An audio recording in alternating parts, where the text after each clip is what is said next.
Have you wandered कि scientist कैसे detect करते हैं एक स्पेसिफिक प्रोटीन को इतने कॉम्प्लेक्स सैंपल में। So hello everyone, welcome back to my channel. अगर आप एमएससी या लैब एग्ज़ाम की प्रिपरेशन कर रहे हैं तो ये वीडियो आपके लिए बहुत इम्पोर्टेंट हो सकती है। आज हम वेस्टर्न ब्लॉटिंग को स्टेप बाय स्टेप समझेंगे और बिल्कुल बेसिक से एडवांस लेवल तक। सबसे पहले बात आती है वेस्टर्न ब्लॉटिंग कि वेस्टर्न ब्लॉटिंग होता क्या है। इसको एक इम्यूनो ब्लॉटिंग भी बोलते हैं। हम नॉर्मली इसको रीड नहीं करेंगे, हम बहुत ही सिंपल तरीके से इसको समझेंगे कि ये होता क्या है। वेस्टर्न ब्लॉटिंग एक लेबोरेटरी टेक्निक है जो यूज़ होती है स्पेसिफिक प्रोटीन को डिटेक्ट करने के लिए। स्पेसिफिक मतलब कि अगर आपके पास एक मिक्सचर है जिसमें बहुत सारे प्रोटीन्स हैं तो वेस्टर्न ब्लॉटिंग हेल्प करता है एक पर्टिकुलर प्रोटीन को आइडेंटिफाई करने में। इस पूरे इंट्रोडक्शन में आपको सिर्फ वेस्टर्न ब्लॉटिंग का इंट्रोडक्शन दिखेगा, जिसमें हम बात करेंगे कि ये मोस्टली यूज़ कहाँ पे होता है ये मेथड, फिर किसने इसको फर्स्टली डिस्क्राइब करा, फिर बात करेंगे हम इंटीग्रेट्स की कि ये दो मेजर प्रिंसिपल में डिवाइडेड है, और फिर हम अब आते हैं प्रिंसिपल पे। Principle of western blotting mainly इसके 3 मेन स्टेप हैं। और सबसे फर्स्ट स्टेप है प्रोटीन प्रिपरेशन। इसमें होता है साइज़ के बेसिस पे प्रोटीन सेपरेशन, प्रिपरेशन ही सेपरेशन। फिर आता है ट्रांसफ़र, जिसमें मेम्ब्रेन पर शिफ्ट करना होता है। फिर एंटीबॉडी डिटेक्शन होती है, स्पेसिफिक प्रोटीन को डिटेक्ट करना। यहाँ सबसे इम्पोर्टेंट रोल होता है एंटीजन एंटीबॉडी रिएक्शन का। अगली हेडिंग है हमारी कंपोनेंट ऑफ वेस्टर्न ब्लॉटिंग। तो इसमें हम पढ़ेंगे सबसे पहले सैंपल। इसका मतलब है कि वेस्टर्न ब्लॉटिंग परफॉर्म करने के लिए हम कुछ इम्पोर्टेंट कंपोनेंट्स चाहिए होते हैं। मैं आपको एक एक कंपोनेंट सिंपल लैंग्वेज में समझाऊंगी। सबसे पहला होता है बायोलॉजिकल सैंपल। इसमें क्या होता है, सिंपली मतलब प्रोटीन सोर्स। सबसे पहला कंपोनेंट है सैंपल। ये हो सकता है cell lysate, tissue extract, blood या serum. Sample must contain intact protein and it's typically prepared under condition that prevent degradation, जो prevent करती है degradation को। सिंपली ये वही मटेरियल है जिसमें हमें अपना प्रोटीन ढूंढना है।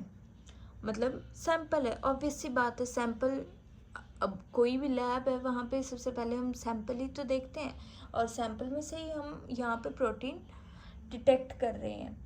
फिर सेकंड बारी आती है लाइसिस बफर की, use to break open cell and release protein. इसका मतलब है, इसका काम होता है सेल को तोड़ना और प्रोटीन को बाहर निकालना। इसमें होता है detergent, washing powder, Nirma detergents नहीं, SGS। फिर होता है कि ये प्रोटीएज इनहिबिटर होता है, मतलब प्रिवेंट करता है प्रोटीन डिग्रेडेशन को। फिर आता है SGS एक डिटर्जेंट है, जैसे कि हमने यहाँ पे ऊपर लिख रखा है। फिर SGS में हम पढ़ेंगे, वैसे SGS की फुल फॉर्म होती है सोडियम डोडिसाइल सल्फेट। ये एक बहुत इम्पोर्टेंट केमिकल है। इसका काम होता है कि ये प्रोटीन को डीनेचर करता है, सबको सेम नेगेटिव चार्ज देता है। ओके, और इससे प्रोटीन सिर्फ साइज़ के बेसिस पर सेपरेट होते हैं। फिर आता है पॉलीएक्रिलामाइड जेल। अब आता है जेल, जो कि ये एक मैट्रिक्स होता है जिसमें हम प्रोटीन्स, मतलब जिसमें प्रोटीन ट्रैवल करते हैं। हम ट्रैवल नहीं करते, हम प्रोटीन ट्रैवल करते हैं।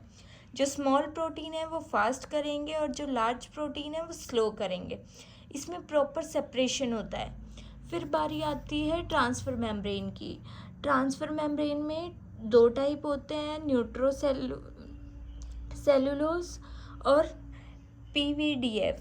ये प्रोटीन्स को खुद होल्ड करते हैं, और डिटेक्ट करने के लिए मतलब डिटेक्शन के लिए स्टेबल सर्विस प्रोवाइड करता है। फिर बारी आती है एंटीबॉडीज़, प्राइमरी एंटीबॉडी और सेकेंडरी एंटीबॉडी। तो प्राइमरी एंटीबॉडी ये एक स्पेसिफिक एंटीबॉडी होती है, ये डायरेक्टली टारगेट प्रोटीन से बाइंड करता है। ये स्टेप डिसाइड करता है कि डिटेक्शन कितनी एक्यूरेट है।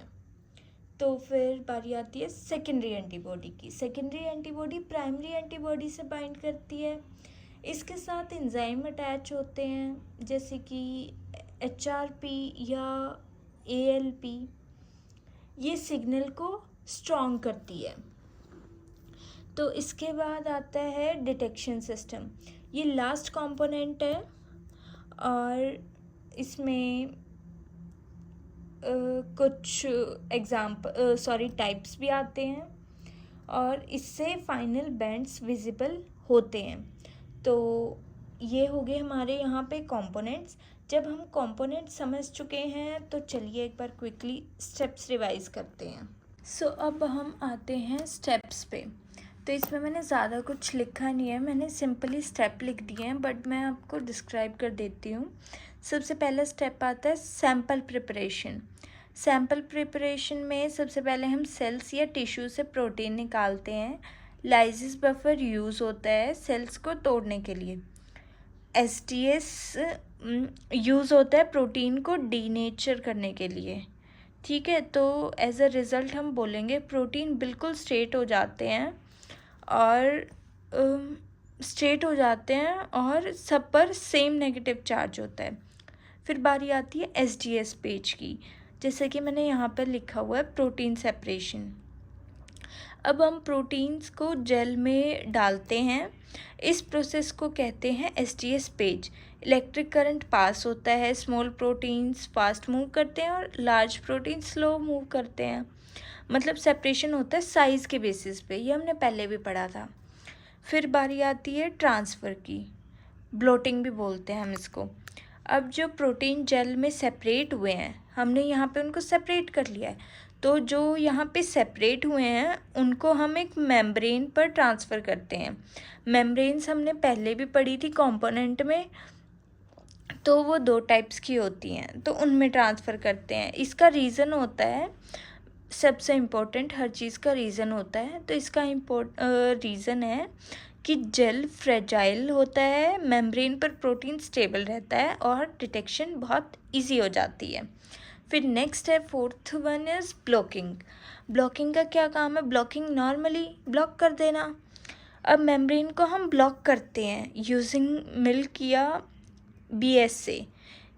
तो अब हम ब्लॉक कर रहे हैं तो उसका पर्पस क्या है? उसका भी तो कोई पर्पस होता होगा, तो उसका पर्पस है नॉन स्पेसिफिक बाइंडिंग को रोकना, ताकि एंटीबॉडीज़ गलत जगह बाइंड ना करें। फिर अगला है प्राइमरी एंटीबॉडी। अब हम ऐड करते हैं प्राइमरी एंटीबॉडी। ये एंटीबॉडी सिर्फ उस प्रोटीन को पहचानती हैं जिसको हम डिटेक्ट करना चाहते हैं। तो नेक्स्ट है सेकेंडरी एंटीबॉडी। सेकेंडरी एंटीबॉडी में आता है कि ये प्राइमरी एंटीबॉडी से बाइंड करती हैं, इसके साथ एंजाइम अटैच होता है। हमने प्रीवियसली भी पढ़ा इसको, कौन सा एंजाइम था? HRP। ये सिग्नल को एम्पलीफाई कर देता है। फिर नेक्स्ट है डिटेक्शन। अपीयर हो जाते हैं, मतलब यहाँ पे बैंड अपीयर हो गए, इसका मतलब रिजल्ट का टाइम आ गया है। तो रिएक्शन होती है, बैंड अपीयर हो जाते हैं। अगर डार्क है तो प्रोटीन प्रेजेंट होता है। यहाँ पे हमने लिख रखा है band appear on membrane corresponding to protein size, band positive molecular weight, band intensity, protein quantity. तो इसमें हमने लिखा हुआ है a single sharp band indicates a specificity while multiple bands में include non specific binding and protein isoforms. तो normally हम कह देते हैं डार्क बैंड है तो प्रोटीन प्रेजेंट है, बैंड का position is equal to protein का साइज। तो फिर आगे बारी आती है हमारी एडवांटेजेस की। इसकी कुछ इम्पॉर्टेंट एडवांटेजेस हैं कि ये हाईली स्पेसिफिक है, सेंसिटिव है, एक्यूरेट प्रोटीन डिटेक्शन है। अगर किसी की एडवांटेजेस हैं तो उसकी लिमिटेशंस भी होती हैं, लेकिन कुछ लिमिटेशंस ऐसी हैं कि ये बहुत टाइम कंज्यूमिंग है, इसको रिक्वायरमेंट होती है टेक्निकल एक्सपर्टीज़ की, एक्सपेंसिव रिएजेंट्स, बहुत ज़्यादा एक्सपेंसिव होते हैं reagents, risk of background noise. So हमने 2 पेजेस में अपना वेस्टर्न ब्लॉटिंग कंप्लीट कर लिया है। So here we are. अगर वैसे तो हर किसी को विजिबल होंगे ये notes, I think so. So thank you.